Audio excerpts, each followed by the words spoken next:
안녕하세요. 책 읽는 뮤즈입니다. 오늘 소개할 책은 공부란 무엇인가? 저자 김영민, 출판사는 어크로스, 서울대 정치외교학부 교수, 하버드대에서 동아시아 사상사 연구로 박사학위를 받고 브리모어대 교수를 지냈다. 2018년에는 첫 산문집 아침에는 죽음을 생각하는 것이 좋다. 2019년에는 우리가 간신히 희망할 수 있는 것을 펴냈다. 프롤로그, 낙하함에서 떨어진다고 모두 꽃은 아니다.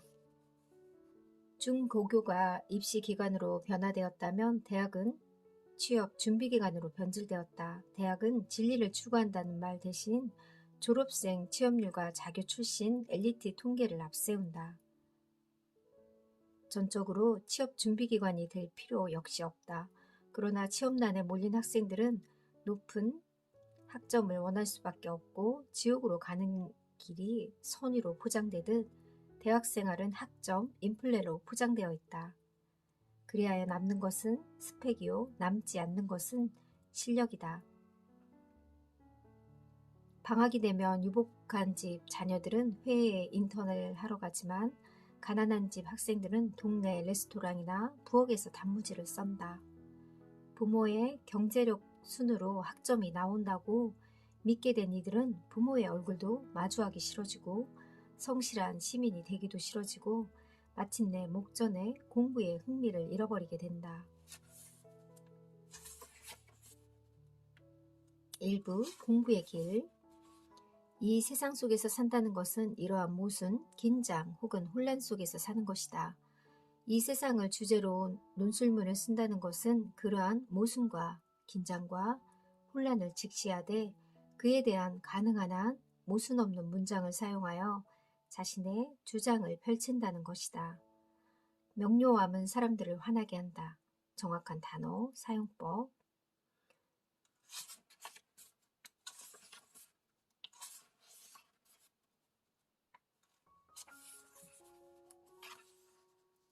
죄송합니다, 고객님. 오늘치 인내력이 바닥났습니다. 다음에 다시 찾아주십시오. 철학자들은 일찍이 말한 바 있다. 명료함은 사람들을 화나게 한다고.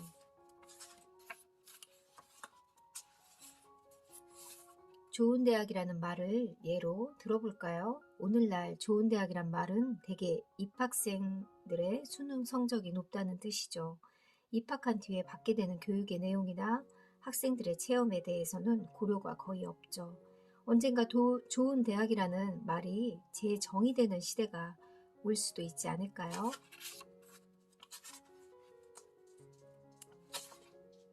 세상에 대해 논설문을 쓰기 위해서는 모순 없는 글쓰기, 모순이나 긴장 없는 삶이 가능할까? 그럴 리가. 삶 속에는 서로 잘 화해되지 않는 에너지가 공존한다.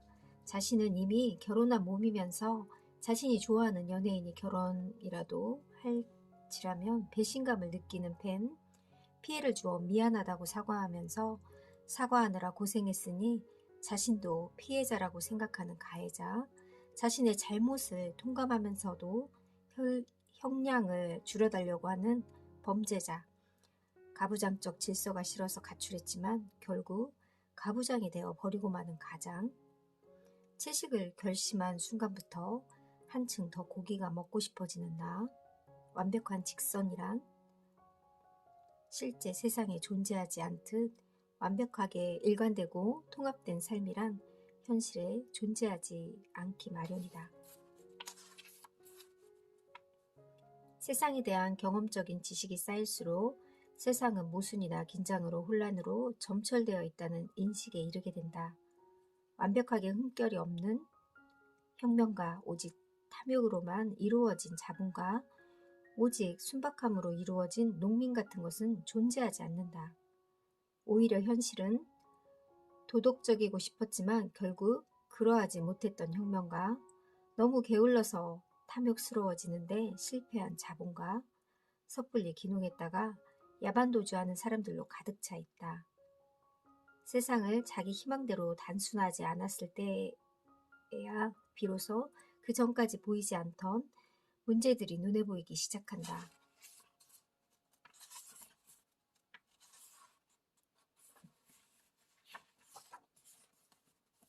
말 뜻을 판별하는 일은 한 줄 문장을 쓰는 일을 넘어서 큰 사회적인 함의가 있다. 다르다와 틀리다를 구분할 줄 모르면서 다양성이 넘치는 혹은 정의가 구현되는 사회를 이룰 수 있을까? 다른 의견을 모두 틀린 의견으로 몰아세울 텐데, 혹은 틀린 의견을 다른 의견이라고 변명할 텐데, 지능, IQ, 영리함, 지혜, 슬기, 지성 등을 구분할 줄 모르면서 바람직한 인재를 양성할 수 있을까? 대학 입시에 성공했다고 스스로를 지성인이라고 착각하거나 정의로운 사람이라고 믿거나 현자라고 자처하는 사태가 일어날 텐데, 그렇다고 해서 그분이 다 능사라는 말은 아니다.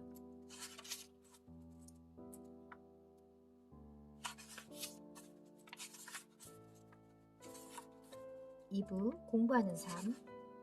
호기심에서 출발한 지식 탐구를 통해 어제의 나보다 나아진 나를 체험할 것을 기대한다.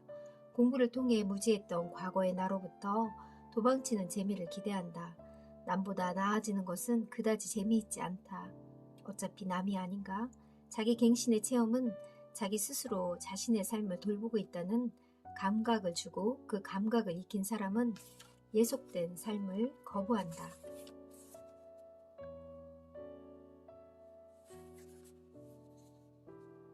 학기 말에 성적이 원하는 만큼 잘 나오지 않았다고 해서 너무 낙담하지 말길 바랍니다. 뭔가를 열심히 하고 나면 그에 상응하는 보상이 있기를 바라는 것은 인지상정입니다. 성적 관련 사안에 대해 최대한 냉정을 유지하고자 하는 저는 두려워하는 일이 하나 있는데, 듣자 하니 자식들의 성적이 잘 나오지 않으면 어머니나 아버지가 학교에 찾아와서 통사정을 하거나 떼를 쓰는 경우가 간혹 있다고 하더군요. 참 난감할 것 같습니다. 대학은 유치원이 아닙니다. 이렇게 강조했는데도 성적이 안 좋다고 여러분들 엄마가 연구실에 찾아와서 저를 괴롭히면 저도 어찌할 방법이 없습니다. 저도 엄마를 불러올 수밖에. 이야기가 참 재밌죠. 청소년기에 타고난 육체적 역량을 최대한 펼쳐보는 게 체험을 하고 싶다. 이것도 어느 정도 배워야 할 수 있는 일이다. 꼭 해봐야 하는데 해보지 못해서 안타깝다. 잘 먹고 들소처럼 뛰었어야 하는데 너무 오래 누워 있었다. 외국에 살 때 부러웠던 것은 교육자들이 청소년의 체육 교육에 지극한 관심과 공을 들인다는 사실이었다. 기초 체력을 안 쌓으면 나중에 감기에 자주 시달리듯 지적 기초를 안 쌓으면 지적 감기에 시달리게 된다.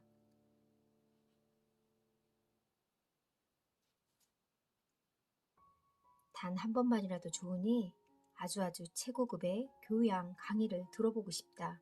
들으면서 샘물 같은 기쁨을 느껴보고 싶다. 직장생활 부적응자로 판명되거나 책 읽기를 비정상적으로 좋아하거나 수중에 돈이 있으면 자칫 대학원에 가게 될지 모른다. 대학원의 교육 목표는 대학의 교육 목표와 다르다. 아무도 떠먹여주지 않는다. 정답이 있는 주어진 문제만 풀어온 사람은 이 단계에서 좌절할 것이다. 자기 스스로 연구, 질문을 던지고 리서치 계획을 세우고 집행하는 방법을 배워야 한다. 중년이 되면 차라리 결핍을 받아들이는 게 낫다. 결핍이 오히려 가능성을 만들기도 하는 법이다. 지적인 헛소리를 하지 않으려면 공부와 헛소리를 하지 않으려면 체력 관리를 해야 한다. 체력이 필요하기로는 듣는 이도 마찬가지다. 체력이 달리면 헛소리에 대한 저항력이 약해져 상대에게 상냥하기 어렵다. 까칠한 사람으로 찍히면 사회생활이 어렵다. 체력이 이토록 중요한데도 두뇌의 중요성에 비해 체력의 중요성은 그간 충분히 강조되어 온 것 같지 않다. 일단 중고 교육에서 체력 단련은 저평가되어 있다. 한국의 학교에서 일주일에 체육 시간이 몇 번이나 되는가. 사정이 이러함에도 젊은 시절에는 체력 단련의 중요성을 절감하지 못할 수 있다. 젊은 혈기에 카페인 음료에만 의존해가며 책을 읽어도 그럭저럭 자기 앞가름을 해나갈 수 있는 것처럼 느껴지기 때문이다. 그러나 젊음은 유한하고 육신은 퇴화하며 체력은 한정된 자원이었음이 판명난다. 체력을 강화 혹은 유지하기 위해서는 어떻게 해야 하나? 건강하게 태어나는 것이 좋다. 운동은 정신적 스트레스를 푸는데 유용하다 하긴이라면 음주가 아닌 운동으로 스트레스를 푸는 습관을 들여야 한다.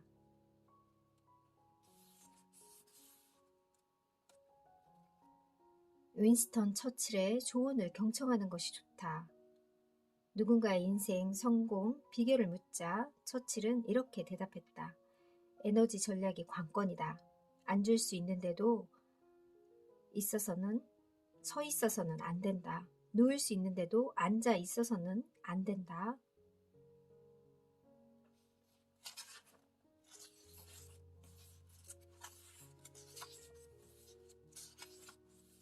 3부 공부의 기초, 질문과 맥락 만들기. 여러 경험과 생각이 쌓여서 하나의 성체를 이루고 나면 그 성 내에서는 일정한 온실 효과가 발생하여 이런저런 입체적인 잡생각이 추가로 생겨난다. 여기서 한 걸음 더 나아가 별로 관계없이 보이는 생각과 경험들을 연결하기 위해서 용기라는 덕목이 필요하다. 자발성이 있는 사람, 스스로 동기부여를 잘하는 사람은 아무리 힘든 일도 거뜬히 해내곤 한다.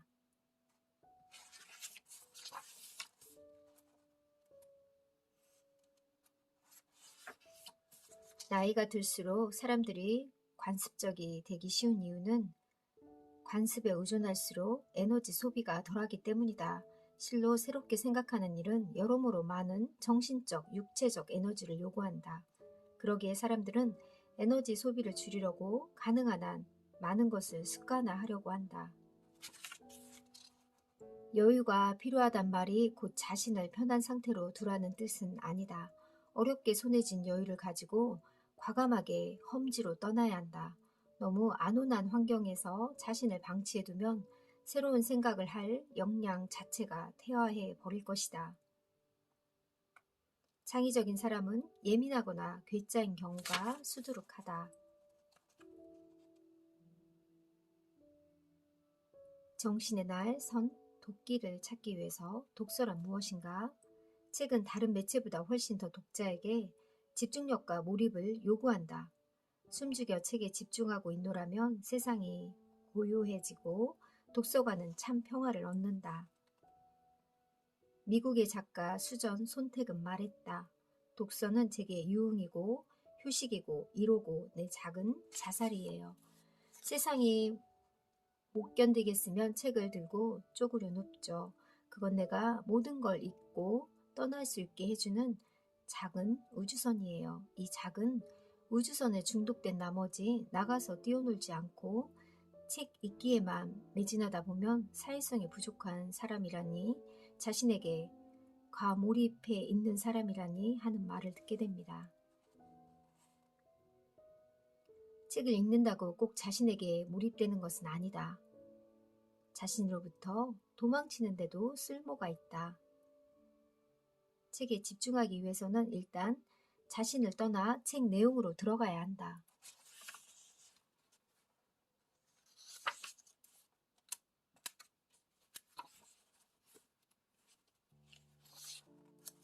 하나의 전체로서 책에 대해 말하기. 서평이란 무엇인가? 먼저 책 내용에 대한 적절한 요약이 필요하다. 신간 소개의 성격을 띤 서평이라면 특히 그렇다. 오늘날처럼 전 세계에 책이 넘쳐나는 세상이라면 책에 관련된 정보 요약과 큐레이팅이 필요하다. 서평은 그런 역할에서 최적화된 장르다. 책을 소개하는 글이라면 하나의 전체로서 그 책이 말하는 것이 무엇인지 요약할 수 있어야 한다. 심도 있는 서평을 쓰려면 짧은 길이로는 내용을 다 담을 수 없다.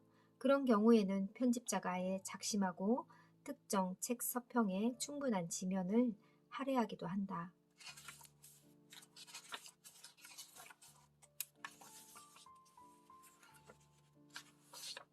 한 개인이 공부할 때도 자신이 필요한 자료를 잘 정리해두고 자기 나름의 데이터베이스를 구축하는 일이 중요하다.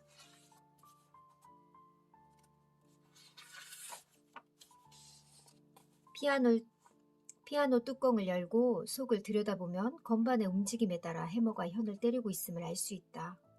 현이 있다는 점에 현악기인가 아니면 해머로 줄을 때리고 있다는 점에서 타악기인가, 이 역시 논쟁적인 주제다. 그리하여 걸출한 러시아의 음악가 프로코피예프는 피아노를 타악기 취급한 적이 있었다. 누군가가 이러한 주제를 탐구하여 악기의 분류 체계 자체를 반성하게 만들 수도 있다. 어디 악기의 분류 체계뿐 아니라 어느 대학이 좋은 대학이냐 분류 역시 반성해 볼 수 있다. 소위 좋은 대학이란 신입생들의 입학 성적이 좋은 대학을 의미한다. 상식에서 벗어나 있지만 설득력 있는 주장을 해내는 사람은 섹시하다. 그런데 덩치가 큰 상식을 때려눕히고 새로운 주장을 설득력 있게 제기하려면 축적된 경험적 지식, 논리적 분석, 발랄한 상상력이 모두 필요하다.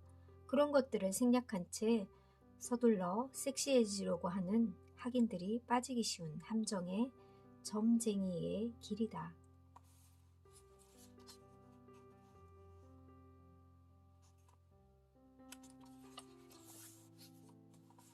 잘 해보고자 하는 의욕이 앞설 경우 매우 장식적이고 화려한 문체나 어투를 구사하려 들게 된다. 인간이 평생 가장 자주 느끼는 결핍감, 그것은 바로 외로움이죠. 그 외로움을 달래기 위해서 신랑 신부는 지금 예식장에 섰습니다. 그런 식으로 장중하게 주례사를 읽다 보면 청중이 이렇게 항의할지 모릅니다. 인간이 평생 가장 자주 느끼는 결핍감은 외로움이 아니라 허기죠. 빨리 끝내고 밥 먹읍시다. 그러면 이제 주례는 할 수 없이 마무리해야 한다.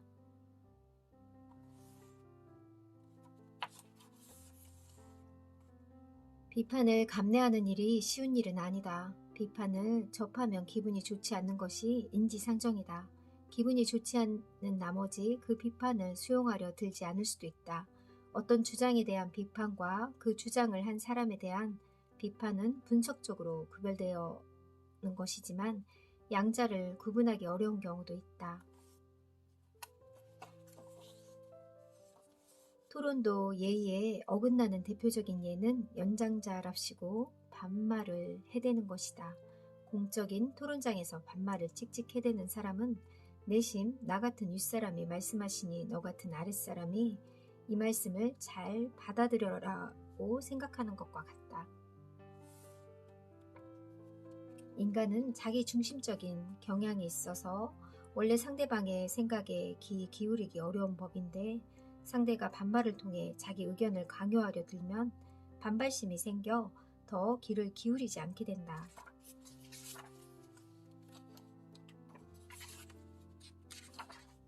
오부 공부에 대한 대화. 목마른 사람처럼 배움의 기회를 찾아야.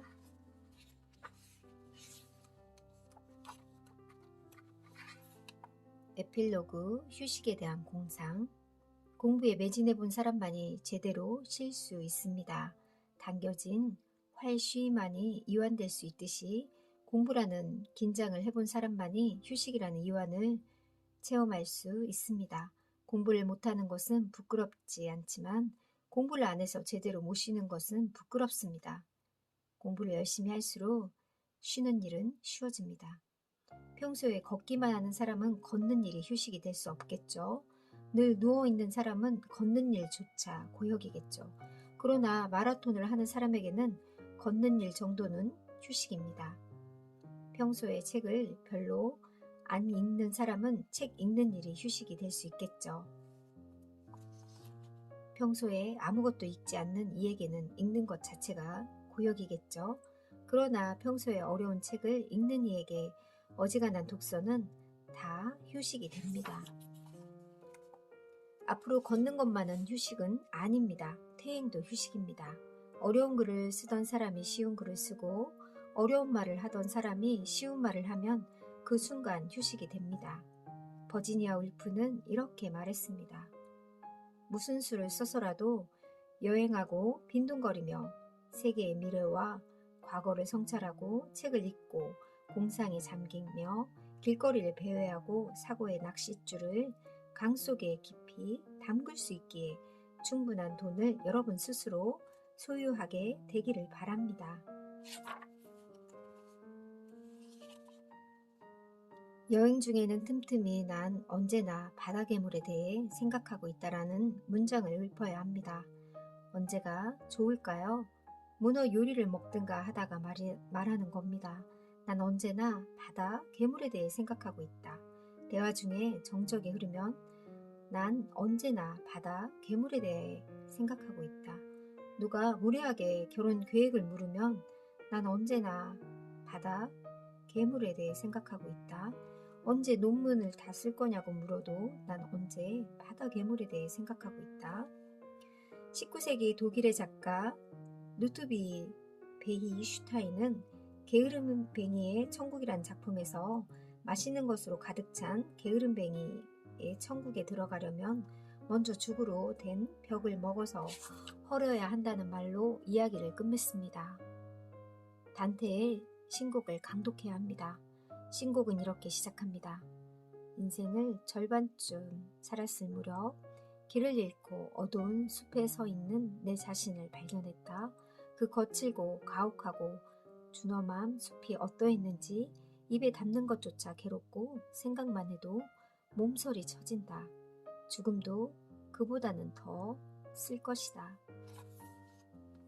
공부는 어떻게 우리를 변화시키는가? 평생 공부하는 삶은 우리에게 어떤 탁월함을 선사할까? 생각의 근육을 길러주고 서울대 김영민 교수의 통찰. 저는 이분의 글을 읽으면서 은근 비판의 시선도 많고 은근 웃기고 해학적인 부분들이 많아서 이분의 글이 참 재미있게 그러면서 통찰력이 있다는 생각이 들었습니다. 계속 읽고 쓰고 논의하는 과정에서 비로소 가능한 인간의 변화에 대해 믿게 될 것이다. 감사합니다.